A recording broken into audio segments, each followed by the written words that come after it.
கரூர் நெரிசல் வழக்கில் விஜயை திணறடித்த சிபிஐ அதிகாரிகள் சரமாரியாக கேள்வி கேட்டு கிடுக்கிப்பிடி விசாரணை.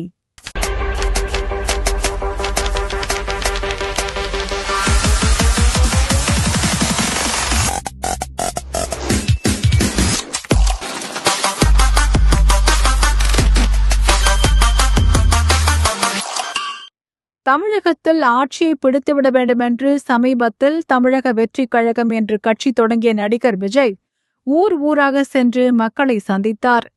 ஏற்கனவே ரசிகர் மன்றங்களில் இருந்தவர்கள் அப்படியே கட்சி பொறுப்புகளுக்கு வந்தனர். நடிகர் என்பதால் அவர் செல்லும் இடங்களில் எல்லாம் கட்டுக்கடங்காமல் கூட்டம் கூடியது. அதேபோல் கரூரில் கடந்த செப்டம்பர் மாதம் 27ஆம் தேதி விஜய் பிரச்சாரம் செய்தார். அப்போது கூட்டத்தில் நெரிசல் ஏற்பட்டது. நெரிசலில் சிக்கி 41 பேர் உயிரிழந்தனர். தமிழக அரசு விசாரணை கமிஷன் அமைத்தது. போலீசார் வழக்கு பதிவு செய்து விசாரித்து வந்தனர். விஜய் கூட்டத்திற்கு தாமதமாக வந்ததால்தான் நெரிசல் ஏற்பட்டது என்று போலீசார் தெரிவித்தனர். எங்கே தங்களை தமிழக அரசு சிக்க வைத்து விடுமோ என அஞ்சி சிபிஐ விசாரணை வேண்டுமென உச்சநீதிமன்றத்தை நாடினர். உச்சநீதிமன்றமும் சிபிஐ விசாரணைக்கு உத்தரவிட்டது.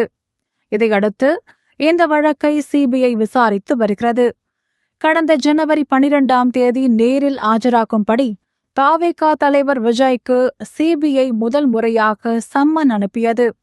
அதைத் தொடர்ந்து விஜய் டெல்லியில் நேரில் ஆஜரானார். அவரிடம் தொடர்ந்து 7 மணி நேரம் விசாரணை மேற்கொள்ளப்பட்டது.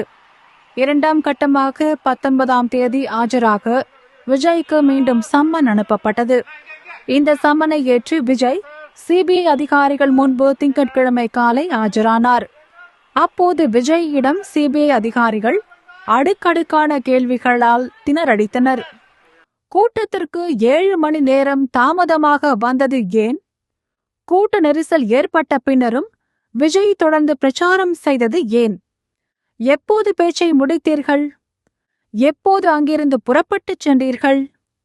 அனுமதிக்கப்பட்டதை விட கூட்டம் அதிகமாக வந்தது எப்படி?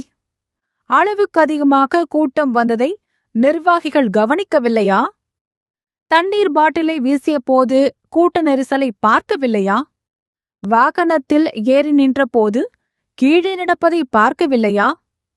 கண் எதிரே நடந்த கூட்ட நெரிசலை பார்க்கவில்லையா?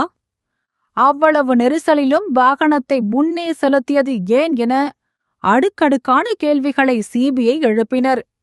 இதற்கு தமிழக போலீசாரை முழுமையாக நம்பினேன். தமிழக போலீசார் வழி நடத்தலிலேயே சென்றேன் என்று விஜய் கூறியிருக்கிறார். பெரும்பாலான கேள்விகளுக்கு விஜய் ஓரிரு வரிகளில் பதிலளித்தார். சில கேள்விகளுக்கு அவகாசம் கேட்டுள்ளார். விஜயின் பதிலுக்கு அதிகாரிகள் ஆதாரங்களை கேட்டுள்ளனர். இந்த வழக்கில் தேர்தலுக்கு முன்பாக அடுத்த மாதம் குற்றப்பத்திரிகை தாக்கல் செய்ய சிபிஐ முடிவு செய்துள்ளனர். குற்றப்பத்திரிகையில் விஜயின் பெயரும் இடம்பெறலாம் என்றும் பரபரப்பாக சொல்லப்படுகிறது.